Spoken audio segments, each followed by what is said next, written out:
Ok, ya empezó a grabar.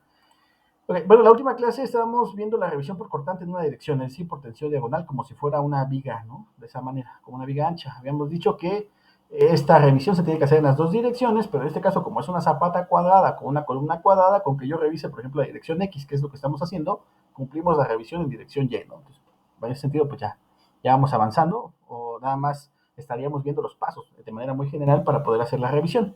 Ok, entonces, lo que habíamos comentado es que la sección crítica para tensión diagonal se encontraba a una distancia del peralte efectivo del paño de la columna, para lo cual calculamos una longitud del voladizo hasta esa distancia donde está la sección crítica y calculamos el valor de cortante en toda esa región del plano de falla, ¿no? O esa área que veíamos en la presentación. Nada más para checarlo rápido, ¿no? Lo que suponemos es que es un elemento o una viga ancha, ¿no? Okay. Ese sería el elemento de la zapata, ¿no? Y suponemos que aquí está empatado, ¿no? Okay. Y el área crítica suponemos a una distancia de un peralte efectivo del paño de la columna. Entonces lo que calculamos fue el valor de cortante que está actuando bajo esta parte de la zapata, ¿no? Suponiendo una presión uniforme, ¿no? Con eso calculamos un cortante de diseño. Okay. Y lo que estábamos era revisar cuánto resiste mi sección al cortante, ¿no? Para lo cual vamos a evaluar si cumple nuestra sección como elemento ancho, ¿no? Si cumple, ocupamos la ecuación 5.3.2, ¿no? Donde BCR es igual a 0.5, el factor de resistencia, raíz cuadrada de F' C, B por D, ¿no? Eso es lo que nos quedamos, ¿no? Eso viene aquí en la norma, ¿no? Es en el archivo que les voy a compartir. Elementos anchos, 532, ¿no? Bueno, aquí el orden es diferente, FR de 0.5, pero es lo mismo, ¿no? 0.5 de FR, raíz cuadrada de F' C, B por D. Donde D es el peralte efectivo y B es el ancho de mi elemento. Para que pueda cumplir o para que podamos aplicar esta ecuación, debe cumplir con el elemento ancho. Okay. Y aquí hay tres características, ¿no? B no sea menor que 4 veces el peralte efectivo, que sea la primera, ¿no? El ancho B debe ser mayor entonces a 4 veces el peralte efectivo. Ese sería el primer criterio, ¿no? Para que sea elemento ancho, ¿no? Ok. ¿Cuál sería el segundo criterio? Vamos a ver qué dice la norma. El segundo criterio dice que el espesor no sea mayor de 600 milímetros. Entonces H, el espesor, debe ser menor a 600 milímetros. Okay. Y el tercero, que por eso calculamos el momento en la última clase, la tercera condición es que el momento sobre el cortante por el peralte efectivo no exceda de 2, ¿no? Entonces M entre B por D debe ser menor a 2. Donde M es el momento que va a estar actuando en la sección crítica, ¿no? Aquí va a ser un momento, ¿no? Y aquí también hay un cortante, ¿no? Okay. Entonces el valor de este momento es el que vamos a calcular. De hecho ya lo calculamos en otra clase, ¿no? Que era, suponiendo que esta nomenclatura le pusimos así, ¿no? Otro colorcito acá.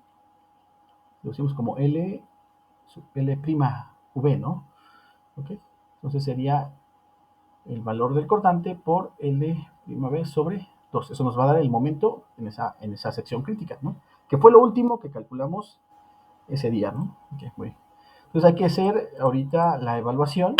Bueno, nos quedó de 2.514 toneladas fuerza por metro, ¿no? Hay que hacer la evaluación de esos tres criterios para ver si cumple como elemento ancho. Ya definimos que el ancho B va a ser igual en este caso a LY, ¿no? Entonces vamos a ponerle aquí. B va a ser igual a la longitud de dirección Y, ¿no? Ese sería el ancho B. Y el peralte ya lo definimos acá, ¿no? Como 24.52 centímetros. F'C lo definimos como 250. Ya tenemos todos los parámetros para calcular también el cortante resistente, ¿no? Muy bien. Entonces aquí conviene colocar un área oculta para hacer la programación. Antes de colocar el área oculta, pues vamos a hacer propiamente la programación. Vamos a poner aquí una variable que diga elemento ancho, elemento-ancho, Esa sería la variable, 2 puntos, y ahí va a ser la evaluación. En programación nos vamos a donde está el if, y aquí vamos a poner las tres condiciones. La primera que dijimos que era que b debe ser mayor, aquí en operadores, vamos a, debe ser mayor, dice mayor o igual, vamos a checarlo, o menor o igual, b no sea menor, ¿no? Entonces debe ser mayor o igual, ¿no? Mayor o igual.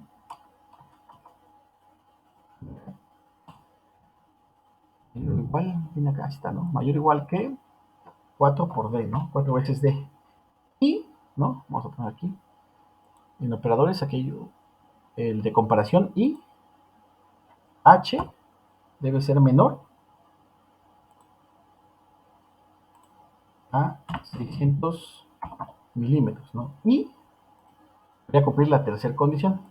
La tercera condición es que el momento, lo definimos ahí arriba, entre el cortante de diseño, ahí está mal la nomenclatura, el cortante de diseño es subíndice 1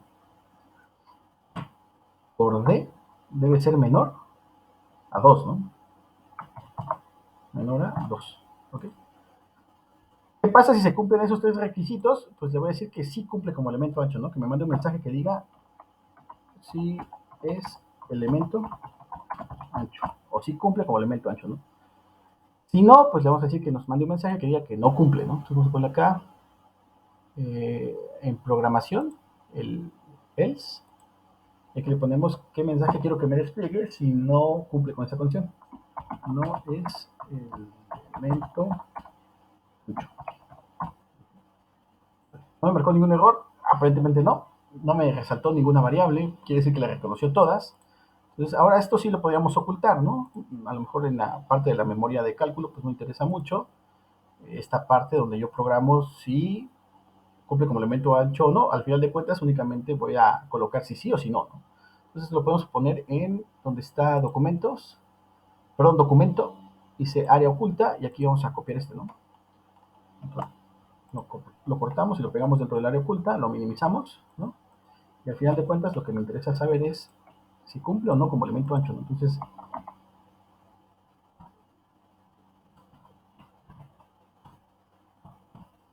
igual a, sí es elemento ancho, ¿no? Entonces, sí cumple mi sección y la puedo evaluar con la ecuación 532, ¿no? ¿Okay? Si no cumpliera, entonces hay que revisar qué es lo que nos dice previamente la norma de la relación longitud de la viga respecto al espesor, ¿no? Ahí tendríamos que ir a checar esa parte en la norma, ¿no? Cuando no cumpla como elemento ancho. Okay. Muy bien, entonces ahora podemos copiar esta parte de la norma. Okay. BCR se debe calcular mediante la ecuación 532, ¿no? Elemento ancho, sí, ¿no? Entonces, control T, digamos el texto. BCR debe calcularse mediante la ecuación 532. Y ya la podemos escribir aquí, ¿no? Vamos a hacer, podemos copiar esta para apoyarnos, para no dividir la pantalla. Vamos a recortarla. Vamos a ocupar, ¿no? Ok, y vamos aquí al markup. Este es de apoyo nada más, ¿no? Para no estar regresando a cada rato al PDF, ¿no? Que después estas se las aprenden hasta de memoria, ¿no? Entonces ponemos B, subíndice C, R, 2 puntos. Lo que nos faltó definir fue el factor de resistencia, ¿no? Pero vamos a escribirlo ahorita ya la ecuación. Factor de resistencia por 0.5 por raíz, y hay que ir aquí a matemática, operadores, raíz cuadrada de F'C, F' subíndice C. No, F creo que la pusimos en minúscula, ¿no? Entonces vamos a cambiar aquí, F' subíndice C. Como me va a calcular la raíz también de las unidades, aquí lo que nos conviene es multiplicar este valor de F'C por 1 kilogramo, en este caso 1 kilogramo fuerza sobre centímetro cuadrado, ¿no? Para que las unidades en que me dé la raíz sean consistentes con lo que yo voy a calcular en el cortante, ¿no? Entonces aquí sería al 94 al cuadrado, ¿ok? Perdón, al 94 al cuadrado. Y eso va a ser por B y luego por D, ¿no? ¿Ok? Bien, entonces FR me va a tomar el último factor de resistencia que yo coloqué, que fue el de la parte de la del suelo, ¿no? De punto 35, entonces ahí no, porque FR es el factor de resistencia para cortante, ¿no? Lo cual también nos lo indica la norma, ¿no? Déjenme si por aquí sí lo alcancé a copiar. Creo que no copié los factores de resistencia, pero viene en la norma, ahorita los checamos. Para cortante es punto 75, ¿no? Te lo definimos acá. Este es resistencia del diseño de concreto en cortante, pero para funcionamiento, ¿no? Y aquí nos dice que vamos a ocupar un factor de resistencia de punto 65 en lugar de punto 75 en caso de sismo, ¿no? Okay, entonces vamos a ver qué nos dice la norma. Bueno, aquí ya no coloqué los factores de resistencia para cortante. No, no me vienen. Hay que ver lo de la norma. Vamos a abrir la página de SMIE.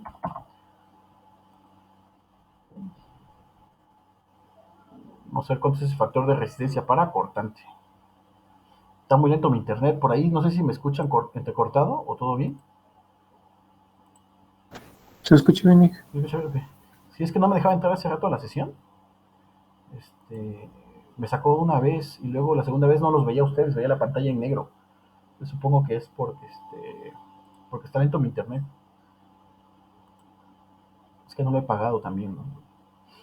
Supongo que me cortan el ancho de banda para que me vean forzado a ir a pagar. Vamos a ver. Ah, aquí está.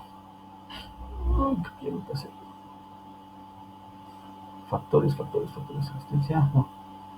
Aquí está, factores de resistencia para concreto. Okay. En la sección 3.7. Para cortante y torsión, vamos a ocupar el de 0.75, ¿no? Entonces, ese sería el que vamos a colocar acá.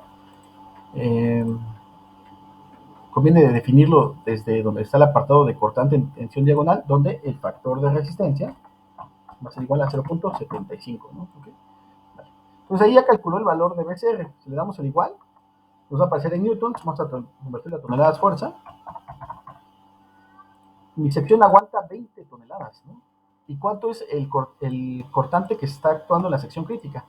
El cortante de diseño vale 15, entonces el cortante de diseño es menor al cortante resistente, por lo tanto sí cumple. ¿Qué tan eficiente es esta relación? Pues vamos a ver. Si hacemos un cociente entre el cortante de diseño y el cortante que resiste en mi sección, ¿cuánto nos da? Entre más cerca de 1 sería más eficiente, ¿no? Entonces por ahí, a lo mejor la primera conclusión ahorita sería que el espesor que estamos planteando para la revisión por tensión diagonal está un tantito sobrado, ¿no? Vamos a ver si lo podemos modificar a 25, si todavía cumple, ¿no? Okay. Pues con una propuesta de 25. Ok, vamos a ver si cumple primero por capacidad de carga, si cumple, ¿no? Punto 99, uy, apenas, ¿no? En el límite. Muy bien. Ok. Y ahí ya no cumple, ¿no? Por ejemplo, 25 centímetros ya no cumple. Soporta 16 y actuarían 17.57, ¿no? Entonces, a pesar de que está sobrado, conviene dejarlo de 30, ¿no? Okay. A menos que quieran poner 28, pero en obra va a ser difícil que les cumplan ese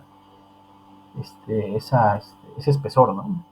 ¿No? Que desde el punto de vista de la revisión, ¿no? Con 28 sí va a pasar, ¿no? Punto 99 está bien. Y punto 86, ¿no? Entonces sí cumple, ¿no? Okay. Perfecto. Ahí va a ser el criterio de ustedes, ¿no? Y ahorita lo vamos a dejar en 30, ¿no? La recomendación es esa, ¿no? Cuando ustedes propongan dimensiones y armados, traten de hacerlo más sencillo posible para que en obra sea fácil de respetar, ¿no? Okay. Muy bien. Pues ahí está cumpliendo, ¿no? Punto 75, ¿no? En la relación. Hay que ver cómo se comporta el funcionamiento, pues posiblemente sea más crítico, y a lo mejor ahí tenemos una relación de punto 80 o punto 9, ¿no? Entonces ahí estaría bastante bien, ¿no? Perfecto. Entonces, esta sería la parte de la revisión por tensión diagonal. Nos hace falta hacer otra revisión por cortante, que sería en dos direcciones, ¿no? Por punzonamiento. Y una vez que ya cumpla nuestra sección, ya podemos proponer el armado por flexión de nuestra zapata. En este caso, estamos proponiendo un espesor de 30 centímetros. Tenemos un espesor mayor al de 15 que nos marca la norma para colocar acero por cambios volumétricos. Entonces, habría que colocar no solamente acero en el lecho inferior, sino también en el lecho superior por cambios volumétricos, ¿no? A partir de lo que vamos viendo hasta ahorita, con ese espesor propuesto de 30 centímetros, ¿no? Muy bien. Entonces, voy a detener aquí la grabación.